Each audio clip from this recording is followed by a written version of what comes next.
And we begin with breaking news. The Senate voting against calling witnesses in the impeachment trial against President Donald Trump. Senators now considering pushing the vote to decide whether President Trump will get acquitted or not. Good evening. Thanks for being here. I'm Whitney Ward. And I'm Tom Sherry. The Senate rejected the proposal in a 51-49 vote. Senators Mitt Romney and Susan Collins were the only Republicans to join Democrats in voting for more witnesses. You're not going to have a witness wand here where we just say, okay, you got a week to do this and get it done. There's no way that would be proper. Before today's session began, the New York Times dropped another revelation from former National Security Advisor John Bolton's upcoming memoir. According to the report, Bolton writes that President Trump directed him in early May to call then Ukrainian president to urge him to meet with Rudy Giuliani, who planned to discuss investigations into the Democrats. Now, the president's request allegedly came during an Oval Office meeting, also attended by Giuliani, acting Chief of Staff Mick Mulvaney, and White House counsel. President Trump denied the claim in a statement saying that meeting never happened. Spokane detectives with major crimes units are investigating what happened to a woman after her body was found in a burning car on the South Hill. That happened at 27th last night. Police responded to a car fire, then found the woman inside when they arrived. Streets in that area have been closed. They were closed down last night, though they have been reopened. Police say the woman's identity is still unknown, but coming up tonight on KREM 2 News at 5, Amanda Rowley will be bringing us the latest details on this story as police continue to investigate. And a car crashed into a North Spokane home today. Look at that.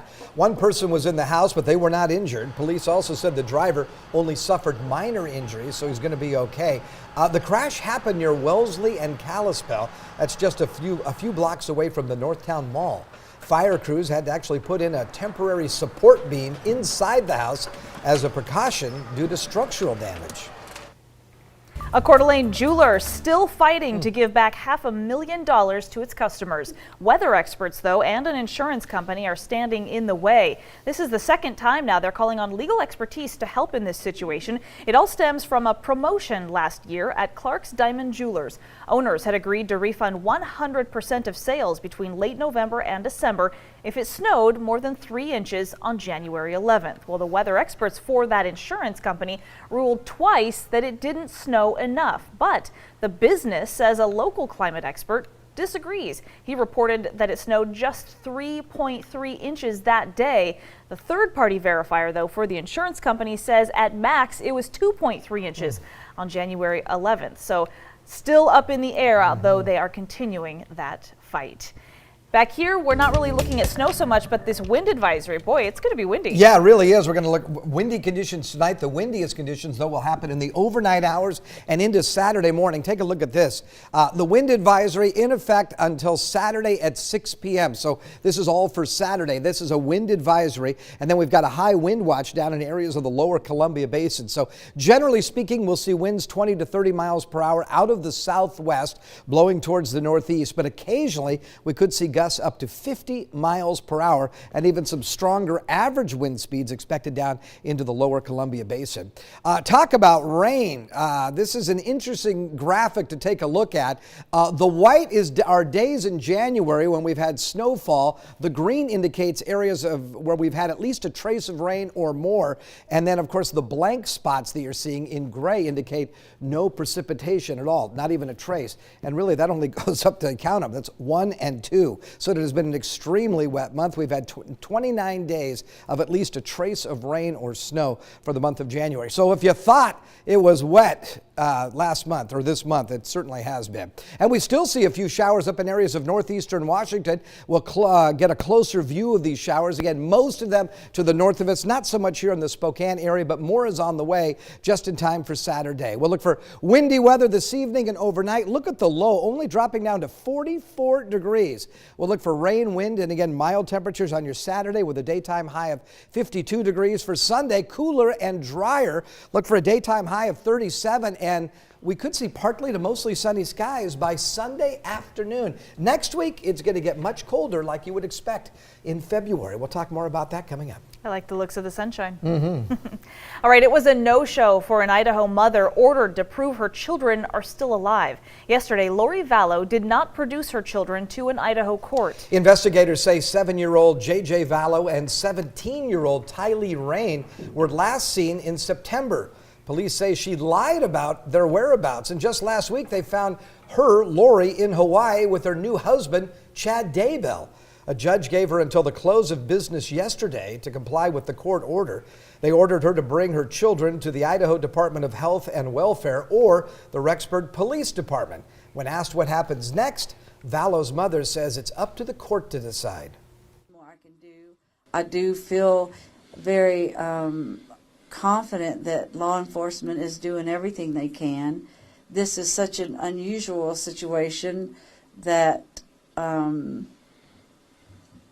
I think with the mere interest in everything that the judge and whoever makes the decisions as to how it progresses from here, as far as what they're going to do with Lori, I think that I do believe they're going to not take this lightly, and they understand the seriousness of this. So I'm confident with that. Police are now investigating the death of Chad Daybell's former wife, Tammy. That's the mother's new husband and his ex-wife. She died in October. Initially, leaders reported that she had died of natural causes, but now police are calling her death suspicious. And so that was the reason for obtaining the court order to exhume the body and have an autopsy performed. So we're still waiting for those autopsy results. And meanwhile, Arizona police are taking a closer look at the death of Lori's late husband, Charles. Police say last summer, Lori's brother, Alex Cox, shot and killed Charles. Authorities say Charles was picking up JJ for school when the shooting took place. Here's the 911 recording from that day. I got in a fight with my brother-in-law and I shot him in self-defense. And is he hurt or is he alive? Or? Yeah, there's blood. He's not moving. Cox told police he shot Charles in self-defense during an argument. Cox claimed that Charles came at him with a bat. Just a few months later, Cox also died, and the cause of his death is unknown. When her brother shot and killed her ex-husband, there were several people present. To my knowledge, those people are all missing or dead, and the two children being two of those who are missing. So yes, we have some concerns. Wow. So following the deaths of their spouses, police say Lori and Chad then met in Rexburg. Investigators say they share similar thoughts about doomsday. The two married quickly just last fall. In November, police performed a welfare check on her children, and they say one day later, the couple skipped town. Just last week, they were finally spotted in Hawaii. Listen, just tell people what's happening. There's people around the country praying for your children, praying for you guys. Why don't you give us answers? That's great. That's great. That's great that they're praying for you, praying for your kids. What? You have nothing to say? Did you do something to your children? Are your children still alive? Police say there's no evidence. Police say there is no evidence of the children, that the children were in Hawaii with their mother. Again, Lori missed the deadline to prove her kids are alive to an Idaho court.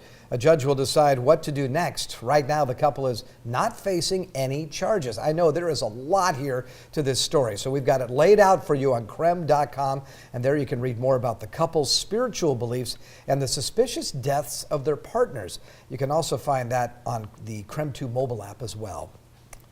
Well, students at Lewis and Clark High School got a special tour today. They got an inside look at the construction on their cafeteria and classrooms building. Yeah, the whole tour was geared towards students who might be interested in trade jobs. So we want to know, what do you think about this? Should schools maybe implement trade jobs into their curriculum? Let us know and just go to our KREM 2 mobile app. In the meantime, KREM 2's Shayna Waldtower was at Lewis and Clark High School to bring us more on the importance of the tour. There is actually a high demand right now of architectural and engineering managers in the state of Washington. That's all according to the U.S. Department of Labor. So giving students a closer look could bring some extra inspiration to those with an interest in these fields. An employee report from the department states more than 1,000 jobs open in these positions every year, with about a 0.7 increase annually since 2017. So the Graco construction crews working on the Lewis and Clark cafeteria building wanted to give students the chance to explore some of these jobs. Construction started on the building last June. Its 10,000 square foot first floor will hold the school's cafeteria.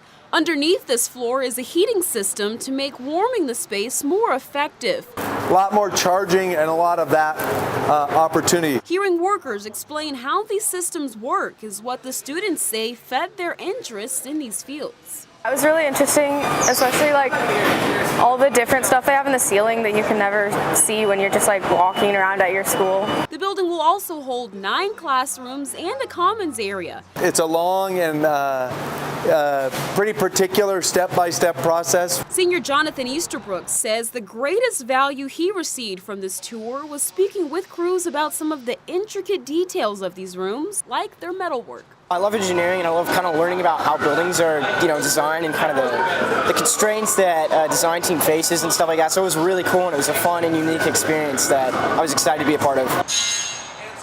That building is expected to be completed in August and up and ready for students to use in September at the beginning of the school year. So we asked you earlier if more schools should maybe implement trade jobs into their curriculum. And as you take a look, overwhelming 97% right now saying yes, absolutely. And there's no doubt about it. You can't ignore the fact that there are constantly people looking for those jobs, looking for people who have the skills. They're just not you want to be unemployed, be a plumber. Yeah, honestly, I mean, learn the trades. Learn the trades, absolutely. Get that first-hand experience for sure. It's critical.